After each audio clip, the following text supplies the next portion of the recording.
Good morning, everybody! Paul here with the Crypto Coffee Update. All the news and events and stuff. Great stuff coming out today. Got some fantastic subjects to cover, but of course, before we get into that, got a simultaneous sip.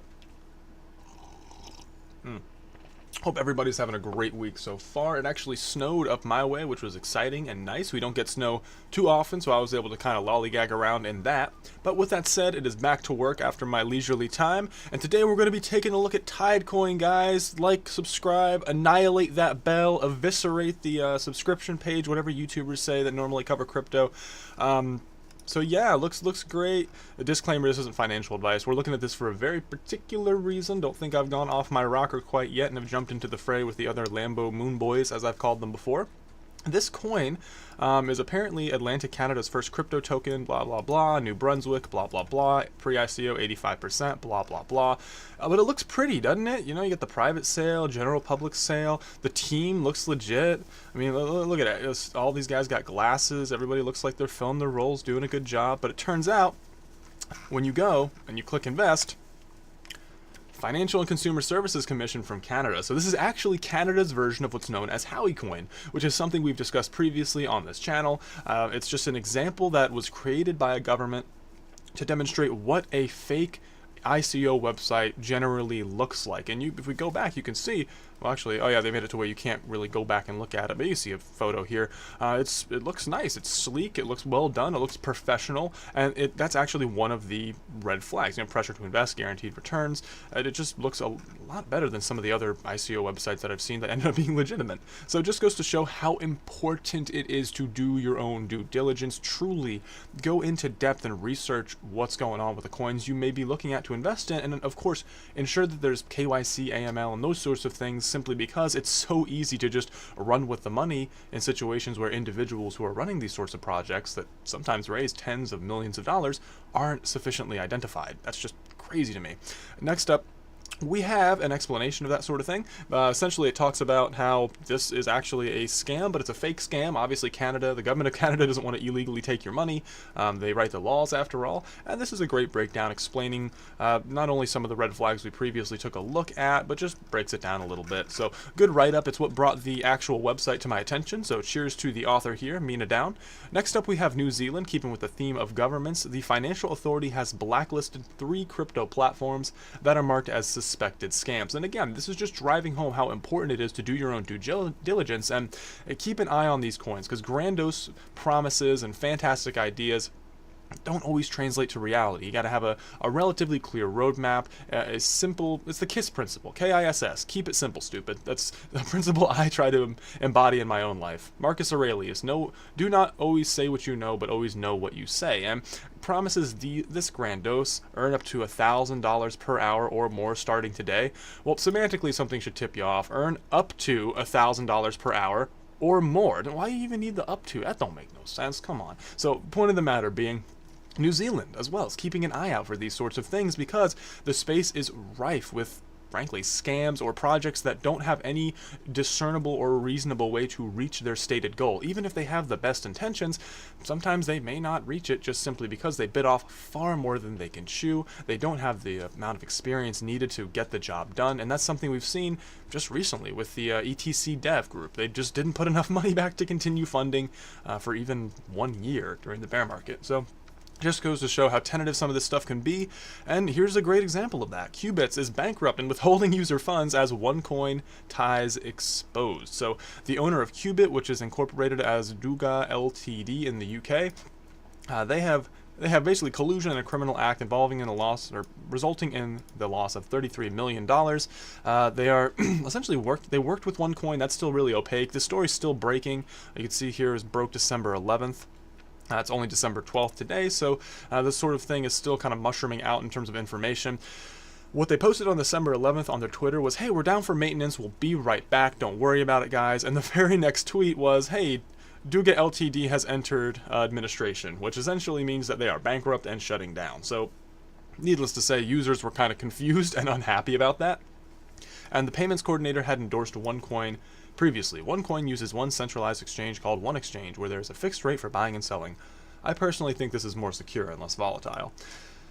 Not necessarily. Obviously, in the decentralized world of crypto, using one centralized exchange isn't necessarily the best approach per se. Now, exchanges play a huge role in the current crypto ecosystem, but seeing ties like this and communication between two relatively small entities obviously reeks of collusion, and obviously post ex facto is something that can be demonstrated empirically.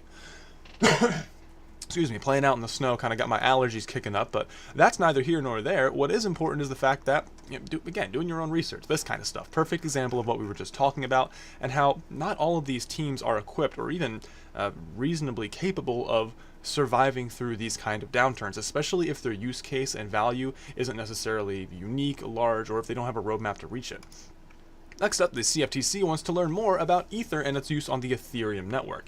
This is really cool because it just goes to show that the CFTC isn't just looking at Ethereum as a big bundle of whatever it is. They're kind of looking at individual components now, which is really, really interesting to say the least. It makes sense. Amazon recently released a press release saying they're using Hyperledger Fabric to build out a consortium for enterprise blockchain application, and the second version that they're going to be rolling out is for Ethereum. So just goes to show that Ethereum's not going away, even if it doesn't remain the predominant smart contract platform. In my opinion, it has huge amounts of staying power just because of the early mover advantage in that sense, and the fact that they have tons of, I guess you can call them partnerships, or just general interest from institutional investors and entities alike. So I also pulled up the actual document just as an example. Just to show you it's here, it's real, cftc.gov, dropping it below in the description, of course, so you guys can check behind me, do your own research, and get an idea of what we talked about today. So, we also have, keeping with the theme of governments, again, UAE Central Bank and Saudi Arabia are doing a joint cryptocurrency for interbank transactions.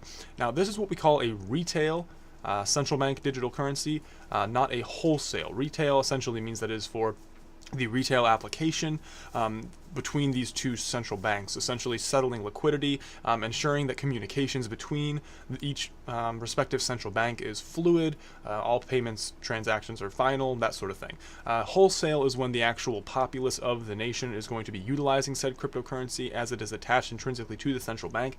That's something that has way more complication with it, and really no central bank in the world right now is looking to roll out a wholesale central bank digital currency. So keep in mind, we're looking at retail applications, so basically bank to bank, buddy, all good, helping to overhaul the SWIFT system slowly but surely. And here's a quote from Mubarak Rashid Al Mansouri, the governor of UAE's central bank, saying, "This is probably the first time ever that witnesses the cooperation of monetary authorities from different countries on this topic, and we hope that this achievement will foster similar collaboration in our region." Now, Mubarak is definitely correct in the fact that it is the first in the region. Definitely not in the world. I think one of the first ones was South Korea and Japan testing central bank monetary payments on the blockchain. And this was back in like early to mid 2017. However, regionally, he's on point. As said previously a couple episodes ago, the Islamic world has particular rules in terms of Sharia law and finance. So seeing this kind of communication between two Islamic countries is super interesting. It'll be really neat to see how that plays out into the future, because it's definitely being experimented with. Next up, we have Mt. Gox. Japanese prosecutors are looking at potentially 10 years for this gentleman, Mark Karpeles, who helped to run Mt. Gox during the insane run-up in 2013 and subsequent collapse due to illiquidity and potential embezzlement. That is something that seems to be something that has happened. It's really unclear, a lot of opaque notions of as what went down, who's involved. Obviously, the repatriation of Bitcoin to Mt. Gox holders was really cool. That was nice to see. Glad they were able to get what was coming to them, get what they're deserved, essentially. But really, when you're trying to point fingers in a decentralized ecosystem, it gets kind of muddled, even if you have a centralized service like Mt. Gox. Nonetheless, this guy, Karpeles, definitely is at the forefront of the issue, and apparently he spent a lot of the Mt. Gox money on things like canopy beds and call girls, so not a good look. And considering one of the things he said was, "I swear to God I'm not guilty," it's not necessarily a composed legal defense per se. Of course, just poking fun here. I'm sure he has a fine legal defense, but nonetheless, it'll be really interesting to see what goes down, because he's not just being looked at by Japan, he's also being looked at by US courts, which are notoriously much more stern with this kind of stuff. So time will tell what happens to this guy, but it's going to be years until we get a clear picture. Next up, something that I want to echo from the Winklevoss, we'll go with Winklevoss twins. Winter is the time to build. All of this stuff you've seen here, ICO scams, issues with crypto not being able to fund themselves, with collusion, issues with flash crashes at Mt. Gox, and the fact that this guy's being held accountable. It just goes to show that There's a lot of risk in this space, but with a lot of risk comes a lot of reward. And if you want to do something legitimate, then you could totally do it. There are plenty of avenues put forth to where if you want to make a legitimate project in the space, you can do that. You just have to do your own due diligence, talk to legal counsel, get an idea of how to do things above board, and not obviously collude and commit any crimes. Cubits, come on, guys. So with that said, winter is the time to build. We are in a big bear market. We're entering the actual winter time here in the Northern Hemisphere, so it's a great time to hunker down and just build something. Whether you're sharing information with a crypto community on Discord, whether you're making YouTube videos yourself, whether you're just doing your own research and helping to spread truth and just objective discernment as to what kind of information may or may not be true, you're doing your part. I mean, after all, the space grows to be the best it can possibly be, as we all do the best we can possibly be to get objective information in the hands of those who currently are either confused, misinformed, or just don't know. So with that said, cheers to you guys and happy holidays for doing your part and being awesome. I love each and every one of you, and feel free to leave me a comment below. After all, the dialogue we have is something I love so much, and it is fantastic. You guys have some great ideas, I'm telling you.